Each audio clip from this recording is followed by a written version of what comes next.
Thank you so much समय रैना, आपने हमें कम बैक करना सिखा दिया। But I really very sorry. आप इम्बैलेंस सक्सेस में हैं, पहले भी थे। आप कभी भी हॉलिस्टिक सक्सेस को फील नहीं कर पाएंगे जब तक आप इस बात को नहीं समझेंगे। तो इससे पहले कि मैं कुछ छोड़ दूं, मैंने प्रॉपरली लिखा हुआ है कि मुझे आपसे क्या बोलना है, और हाँ, मेरे पास सॉल्यूशन है। तो लास्ट तक आप ये वीडियो ज़रूर सुनिएगा, अगर आपके पास तक ये वीडियो पहुंच जाती है तो। तो स्टार्ट वहीं से करूँगी मैं कि आई एम सॉरी समय, बट आप सफल नहीं हैं और ना कभी हो सकते हैं। आपकी सक्सेस अधूरी है। आपके पास नेम है, फेम है, दौलत है, शोहरत है, ये सब माफियों के पास भी होता है। अंडरवर्ल्ड डॉन के पास, टेररिस्ट के पास भी समटाइम्स हो सकता है। और मरकर या जिंदा उन सभी लोगों के साथ जो हेल्थ, रिलेशनशिप, करियर, मनी या स्पिरिचुअलिटी में से किसी एक या दो फील्ड में, एरियाज में सक्सेस हो जाते हैं, बाकी में उनकी इम्बैलेंस सक्सेस रहती है। तो पहले पूरी बात सुनिएगा प्लीज़। थैंक यू समय, हमें, मैं बार बार 100 बार कहूँगी, कम बैक करना सिखाया है तो वो समय रहना सर ने सिखाया है। थैंक यू सो मच समय। लेकिन आज भी एक बच्चा आंखों में गुस्सा लिए दिख रहा है हमें, दिल में नफरत की आग लिए हुए दिख रहा है। एक बच्चा जो स्कूल के अमीर बच्चों द्वारा जलील किया गया था या नहीं, हमें नहीं पता, क्योंकि कॉमेडियन को झूठ का नकाब और कहानी सुनाने का वो अंदाज आता है जिसकी कल्पना भीड़ में बैठा कोई भी शख्स नहीं कर सकता सिवाय दूसरे कॉमेडियन के। और मैं कॉमेडियन तो बिल्कुल भी नहीं हूँ। मुझे नहीं पता कि उस स्कूल में जलील होने की आपकी कहानी में कितनी सच्चाई है, लेकिन मैंने भी वही ज़िलालत अपने बचपन में महसूस की है। मैं ये कहकर सहानुभूति बटोरने की कोशिश नहीं करूँगी। तुम्हारे तो पिता थे साथ, मैं तो अकेले खड़ी थी। तुमने तो अमीरों से और अमीरे के बीच के भेदभाव और गरीबी झेली है। हमारे पास तो आज भी मारुति 100, 800, क्या कोई भी गाड़ी नहीं है आज, राइट नाउ 2026 में अभी। तो तुम्हारी कहानी में तुम्हें गरीब, अपने आप को बेसहारा दिखाया है। बट ऐसा कोई भी दुनिया का बच्चा नहीं है जिसके बचपन में कुछ ऐसा नहीं हुआ है। किसी के पास भी चले जाओ, 8 अरब पॉपुलेशन के पास में, सबके पास में अपना अपना रोना होता ही है। बट हम उसको देखते कैसे है, इस पर डिपेंड करता है। तो तुम्हारे पास क्या है या नहीं, तुम्हें किसने कितना सताया है और नहीं, इसमें सच में कोई फ़र्क नहीं पड़ता। तुमने अपनी तरफ की कहानी सुनाई है, अपना दुख गाया, और एक स्टोरी टेलर को ये बहुत अच्छे से आता है कि इसे उसे गद्दार बनाना है और किसे उसको हीरो बनाना है। ये बात होती है नज़रिए की, ये कहानी किस नज़रिए से सुनाई जा रही है, कहानी का पहलू किसके हाथ में है। एक ही इंसान को गद्दार और हीरो दोनों ही दिखाया जा सकता है। हम जिस तरफ हों, हीरो उसी तरफ होता है, सारी क्रांतियाँ, दुख, सब कुछ उसी तरफ होता है। तो ये साइकोलॉजिकली वैलिड है कि हम जिस तरफ होंगे, हम अपना पूरा का पूरा ढींगरा उधर ही तो फोड़ेंगे। हम दूसरी तरफ की स्टोरी सुनने में या उसके साथ में कनेक्ट करने की बात थोड़ी कहेंगे। मेरे या तुम्हारे साथ नहीं, बल्कि दुनिया का एक भी ऐसा बच्चा नहीं है जिसके बचपन में और बचपन से आज तक और आज ही में सुबह से शाम तक मैं वो मजाक का पात्र ना बना हो।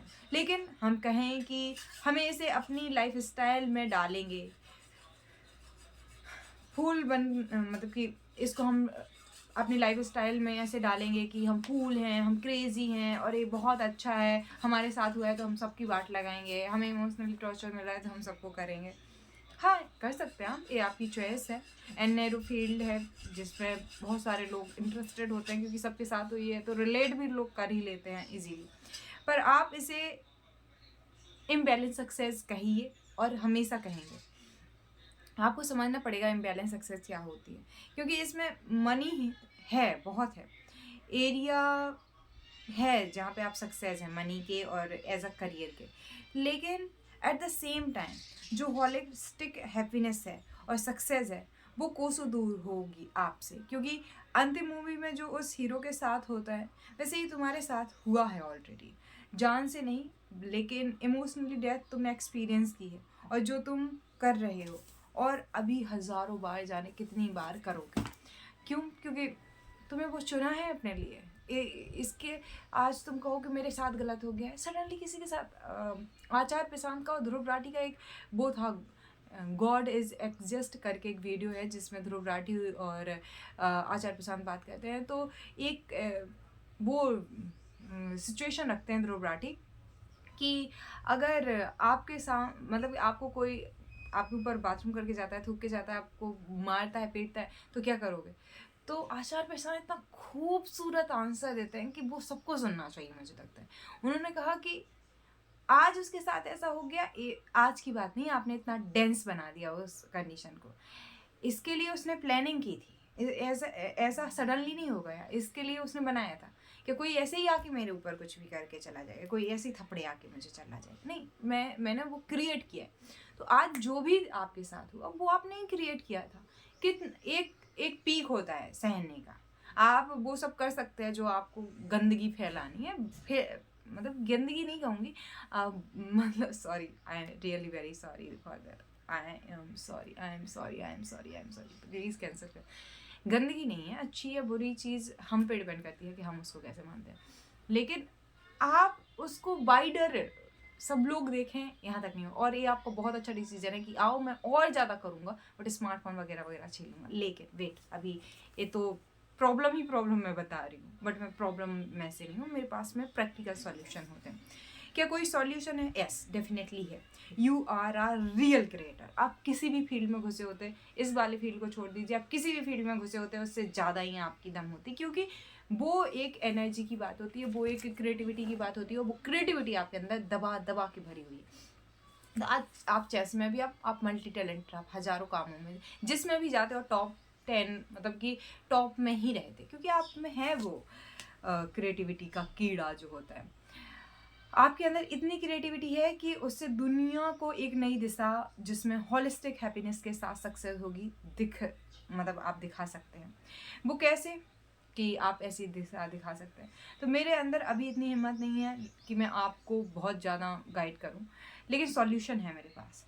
सेल्फ अवेयरनेस, सिर्फ एक बार आप क्या काम करो, ओशो का विज्ञान भैरव तंत्र का पूरा पूरा पूरा विज्ञान भैरव तंत्र सुन लो इंग्लिश में। दूसरा काम करो, ओशोई का विज्ञान भैरव तंत्र के बाद में एक है पतंजलि योग सूत्र, उसकी पूरी मतलब इस सीरीज के 91 या 100 के आसपास डिस्कोर्सेस हैं, वो सुन लीजिए। और ओशो की अष्टावक्र गीता है, भागवत गीता नहीं, अष्टावक्र गीता, वो सुन लीजिए।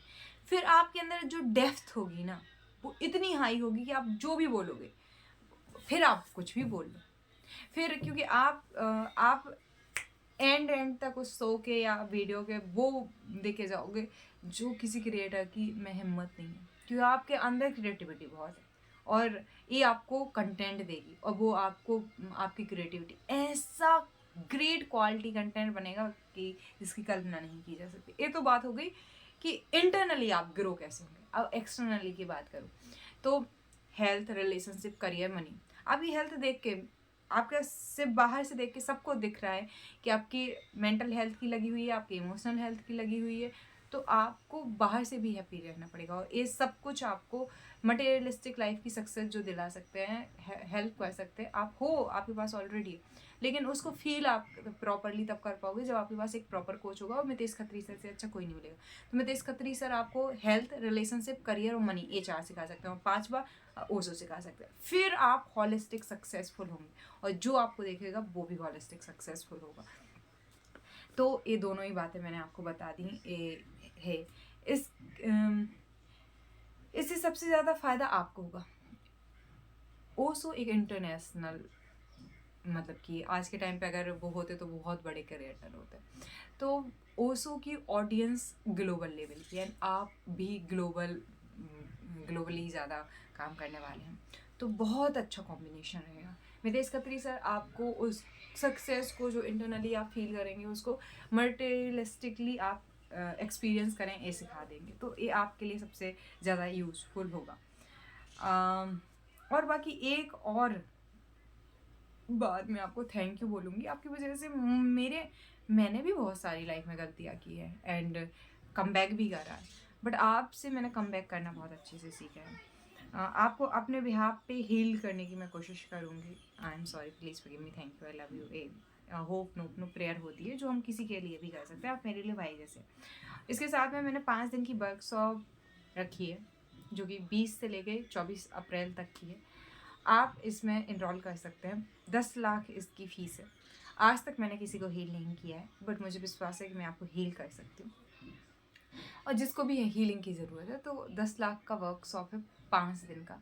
जो भी आएगा लाइफ का वो ग्रेट एक्सपीरियंस लेके जाएगा, जो मैंने अपने 15-20 सालों में सीखा है। और नहीं तो अपने आप को हील करने की कोशिश कीजिए। अपने आप से जो भी आप कर रहे हैं बस अच्छे से पूछिए ना, आप ये क्यों कर रहे हैं, कारण क्या है सच में। एक बार सांस लेते हुए आप विज्ञान भैरवतंत्र की 112 विधियाँ हैं, आपने पहली 9 विधियों को भी एक विधि को 3-3 दिन एक्सपीरियंस किया, 3-3 घंटे, तो आपको समझ में आ जाएगा कि क्या चीज़ है वो ठीक है। और फिर आपके पास कंटेंट दवा क्या होगा। बाकी तो coachanokhineha@gmail.com मेरी आईडी है। इसके अलावा कोई भी अगर इमोशनली पेन से गुजर रहा है तो प्लीज़ जाके चेकआउट करें।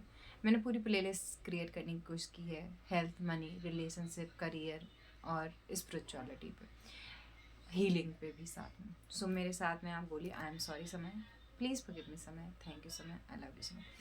मैं इसका वो बता देती हूँ। At the energy level we all are same. So मैं किससे बनी हूँ? एनर्जी से बनी हूँ। समय किससे बना है? एनर्जी से बना है। इफ़ अगर मैं इसी समय पूरी तरह से रिस्पॉन्सिबिलिटी ले लूँ कि I am taking 100% responsibility of my feelings, and हम एक जैसे बने हुए हैं। यानी कि एक एक्सपेरिमेंट किया गया था कि डीएनए, मतलब एक रूम में किसी के साथ में वहाँ के डीएनए बदले थे और कोसों दूर बैठे एक इंसान के डीएनए में चेंज आया था। मतलब कि साइंटिस्ट ऐसा एक्सपीरियंस कर रहे थे, एग्जैक्टली मुझे याद नहीं है। इंटेंगलमेंट थ्योरी क्वांटम फिजिक्स की पढ़ी होगी आपने, तो इतना ही टाइम लगता है। तो जब बुद्ध करते हैं ना मेडिटेशन, तो उसका इफेक्ट और लोगों पे क्यों इतने जल्दी होता है? क्योंकि कहीं ना कहीं हम सब लोग एक लेवल पे जुड़े हुए हैं, चेतना के स्तर कह लिया या जो भी कह लीजिए। सो आई एम टेकिंग 100% रिस्पॉन्सिबिलिटी। जब मैं आपकी बात भी कर रही हूँ मुझे हैवीनेस फील होती है, और फिर जब मैं होप नो करती हूँ कि आई एम सॉरी समय भाई, प्लीज़ फॉरगिव मी समय भाई, थैंक यू समय भाई, आई लव यू समय भाई, आई एम सॉरी समय भाई, प्लीज़ फॉरगिव मी समय भाई, थैंक यू समय भाई, आई लव यू समय। 108 या 10 बार जब मैं कर लेती हूँ ऐसा, तो एक अजीब सा हल्कापन भी महसूस होता है। तो एक बार ऐसे कहें कि मैं समय हूँ, और फिर ये कहना कि I am taking 100% responsibility of my feelings, and then फिर होप नो करना। तो ये ऐसा है, जब मैं बोलती हूँ मैं समय हूँ, तो वो सारा दर्द एक तरीके से फील होने लगता है।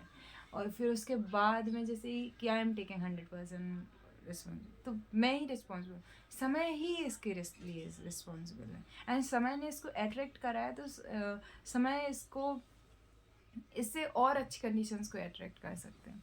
एंड समय के साथ वही होगा जो समय फील कर रहे हैं, समय चाह रहे हैं। तो भाई समय अच्छा सोचो अपने लिए, ये नहीं कहूँगी, अच्छा महसूस करिए अपने लिए, अपने आप को हील कीजिए। अपने आप के अलावा अगर आप जब तक अपने लिए नहीं चाहेंगे तो थोड़ा सा मुश्किल रहता है।